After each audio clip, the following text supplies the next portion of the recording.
Hello बच्चों, तो आज हम लोग स्टार्ट करने वाले हैं कास। कास के बारे में पढ़ेंगे। ठीक है, कास एक व्याधि है तथा लक्षणों दोनों हैं। ठीक, कास एक व्याधि भी है, लक्षण है। राजक्षमा आदि अनेक व्याधियों में कास लक्षण की उत्पत्ति होती है। प्राणवास रोतस की दृष्टि के बिना भी आमाशय स्ट्रोप्स में भी कास की उत्पत्ति हो सकती है। कास की निरुक्ति कसनाथ काश उच्चते। इस रोग में कुत्सित शब्द की उत्पत्ति हो से कास कहा जाता है। स्वाभिन्नम कांस खातुल्य घोष उच्चते। जिस व्यक्ति में फटे हुए कांसे के पात्र के उत्पन्न शब्द के समान शब्द हो तो उसे कांस कहते हैं। ठीक है, तो कांसे का फटा मतलब कांसे का टूटा फटा पात्र लें, उसे किसी चीज़ पर अगर मेटल पर टकराएंगे तो जिस प्रकार का साउंड होगा उसी प्रकार का साउंड किसी व्याधि में मिल रहा है तो उसे कांस कहते हैं। ठीक है, निदान श्वास के समान, तो श्वास कांस का आगे निदान लगभग समान हो गया।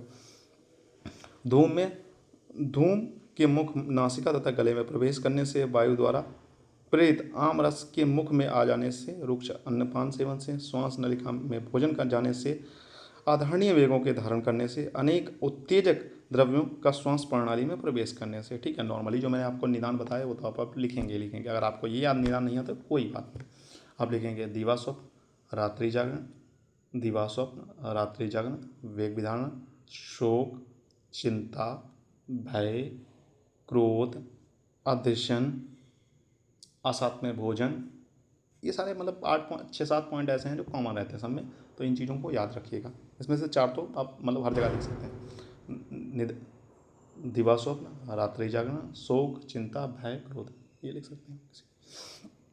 उसका हम बात करेंगे इसकी संप्राप्ति की। ठीक है, प्रकोपक कारणों से प्रदुष्ट प्राणवायु उदान वायु से मिलकर फटे हुए कांसे के पात्र के समान शब्द को उत्पन्न करता हुआ कफ पित्त दोषों के साथ मुख से सहसा निकलता है, इसे कांस कहते हैं। कांस के पूर्व रूप जो according to Charak, according to किसी एक, देखो नॉर्मली ये कांस के पूर्व रूप वगैरह नहीं पूछेगा आपके पेपर में, लेकिन कांस के पूर्व रूप एग्जामिनर जो आएगा आपसे एक्सपेक्ट करेगा कि आप बताओ। तो देखो ये नहीं है कि थ्योरी में अच्छे नंबर ला के ही आप बहुत अच्छे नंबर ला पाओगे, आपको प्रैक्टिकल में बताना पड़ेगा। तो प्रैक्टिकल के लिए, प्रैक्टिकल पॉइंट ऑफ व्यू से ये बहुत ज़्यादा इंपॉर्टेंट हो जाता है। और जिसको सिर्फ पास होना है तो वो इसे छोड़ भी सकता है। मुख और गले में थूक भर जाने की प्रतीति होना, कंठ में कंडू होना, मतलब गले में खुजली सा होगी, और भोजन का गले में अटक जाना। ठीक है, उन्होंने आचार्य सुश्रुत ने क्या कहा, कुष्ठकंडु, भोजन का अवरोध, शब्द में विषमता, अग्निसाद और अरुचि। ठीक है, कास के हम लोग भेद पढ़ेंगे तो कास के क्या भेद होते हैं, कास के 5 भेद होते हैं। वातज पित्तज कफ, वातज पित्तज कफज छतज और क्षयज। ठीक है, इसमें सिंपल है, वातज पित्तज कफज छतज और क्षयज। ठीक है, ये कास के भेद हैं, श्वास के भेद नहीं है। महाछिन्न गंभीरा व महाछिन्न महाश्वास छिन्न श्वास, तो उसके वो वाले भेद हैं। तो बच्चे श्वास और कास में कन्फ्यूज हो जाते हैं। ठीक है, इनके दोनों के भेद अलग अलग हैं, बीच याद रखें। किसके वातज पित्तज कफज हैं, तो कास के वातज पित्तज कफज हैं, और उसके महा और छिन्न वाले। ठीक है, इसमें क्रमशः एक कांस की अपेक्षा करने से शरीर का नाश करने वाले होते हैं। देखो अगर आप कांस की अपेक्षा करोगे कोई भी अगर, तो आपको शरीर में प्रॉब्लम आगे चल के होगी। फिर कांस के भेद पढ़ेंगे। तो वातज कांस के लक्षण क्या है, हृदय प्रदेश, वक्ष प्रदेश, सिर में सूल होना, रोगी के मुखमंडल पर कांतिहीनता, रोगी बल एवं ओज का क्षय होगा, कास का निरंतर वेग से आना, स्वर भेद और शुष्क कास होगी। पित्तज कास के लक्षण बताएंगे तो उरोधा होगी, मतलब सीने में जलन होगी, मुखशोष होगा, तृष्णा होगा, रोगी के मुख का स्वाद तिक्त होना, शरीर का पांडुवाण का होना, ज्वर से पीड़ित रहता है। ठीक है, कफज कांस के लक्षण पढ़ेंगे तो कफ से लिप्त मुख प्रतीत होना, वमन का उत्क्लेश, अरुचि, मंदग्नि, मुख में मधुरता, शरीर में भारीपन, अत्यधिक बलगम आना, बिना वेदना के कास का होना, संपूर्ण शरीर में कफ भरा प्रतीत होना। ठीक है, फिर हम लोग छतज पढ़ेंगे तो छतज में प्रारंभ में शुष्क कांस और बाद में रक्तस्टीवन में। पहले इसमें क्या होगी, छतज में पहले में तो आपकी सूखी खांसी आएगी, बाद में क्या होगी, खांसी के साथ आपको खून भी आने लगेगा।